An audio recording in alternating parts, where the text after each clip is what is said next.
Vis daugiau žmonių atranda ir ima žavėtis elektromobilių dinamika.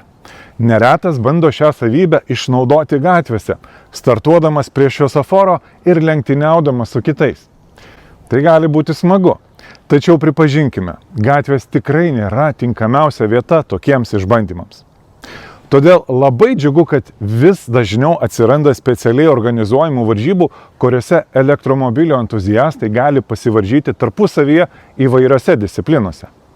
Jau kelerius metus man pačiam tenka dalyvauti elektromobilių ištvermės lenktynėse, kurių tikslas per nustatytą laiką nuvažiuoti kuo daugiau kilometrų.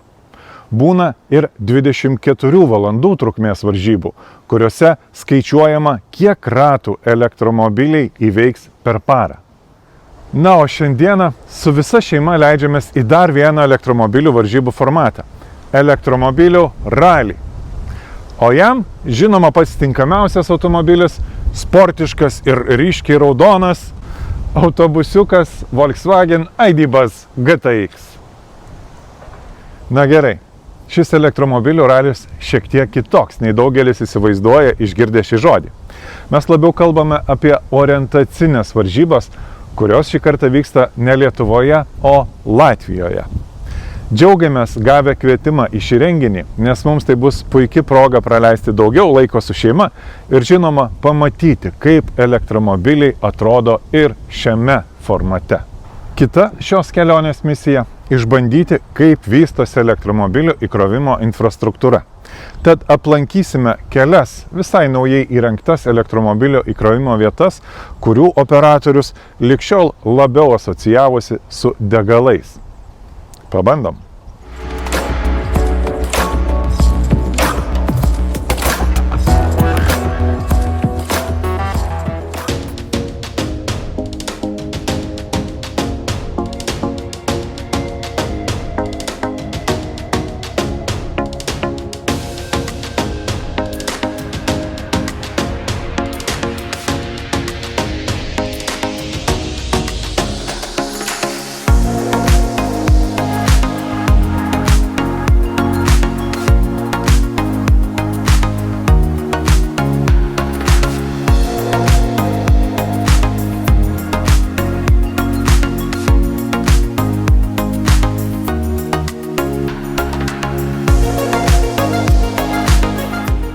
Pakalbėkime apie mūsų šiandienos karietą – Volkswagen ID. Buzz.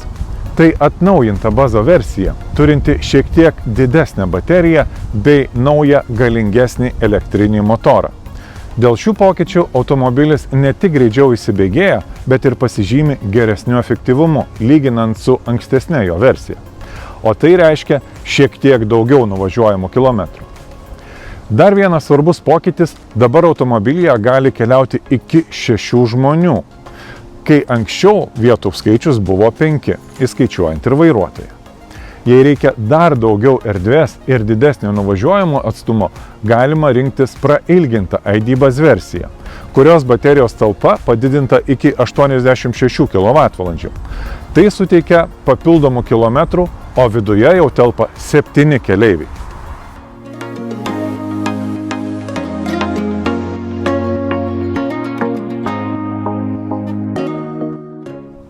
Tiek standartinė, tiek ir prailginta versija gali būti komplektuojama su GTX 4 varomų ratų sportiškesnė modifikacija. Ji iki 100 km/h įsibėgėja daugiau nei sekundę greičiau nei versija tik su galiniais varomais ratais. Tad į mūsų ralį važiuojame kaip tik su šiuo monstriuku.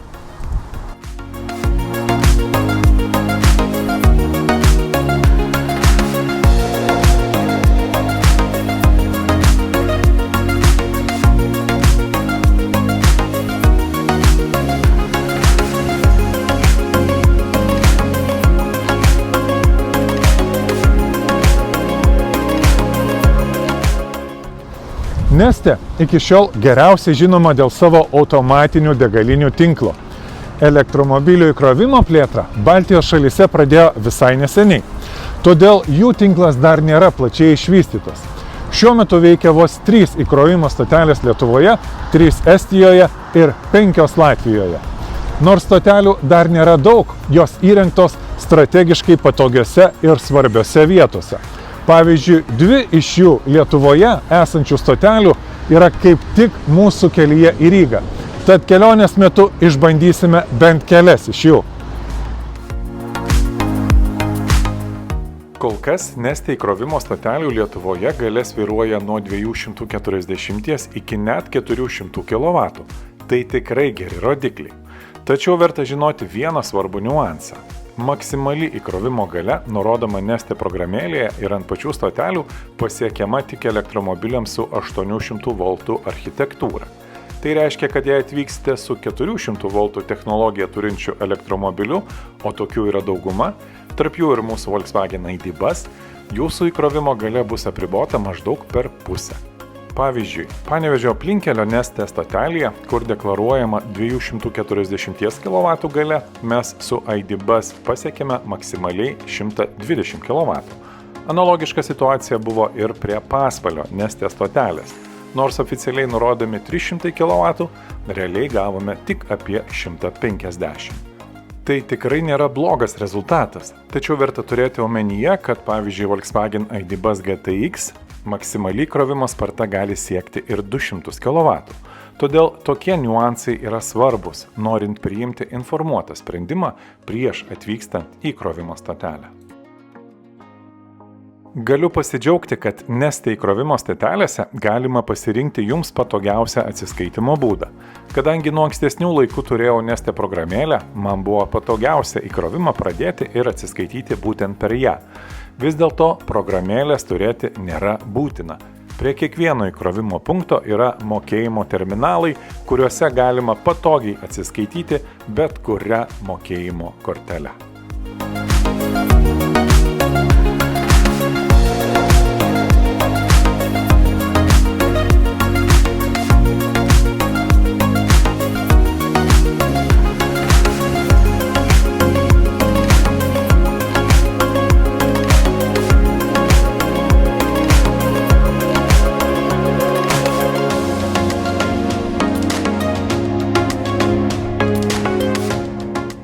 Kaip jau minėjau, elektromobilių ralis su tradiciniu automobilių raliu turi mažai ką bendro.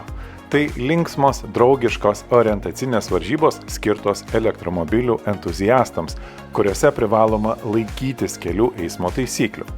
Šiemet jos vyko Rygos apylinkėse ir sutraukė gausų būrį bendraminčių bei EV gerbėjų. Norint dalyvauti, tai reikia suburti savo komandą ir žinoma startuoti su elektromobiliu. Visi iššūkiai pateikiami specialiai šioms varžyboms skirtoje programėlėje. Sutartų laiku atsidaro žemėlapis su užduotimis, o dalyviai patys sprendžia, kurį maršrutą rinktis ir kokias užduotis atlikti. Kadangi visų per 4 valandas įvykdyti tiesiog neįmanoma, kiekviena komanda kuria savo strategiją ir leidžiasi į kelią. Mūsų šeimos ekipažo tikslas nebuvo pergalė. Rinkomės įdomiausias užduotis ir tiesiog mėgavomės diena nuostabiose Latvijos pajūrio vietose. Oras buvo puikus, todėl praleidome tikrai šaunų laiką drauge.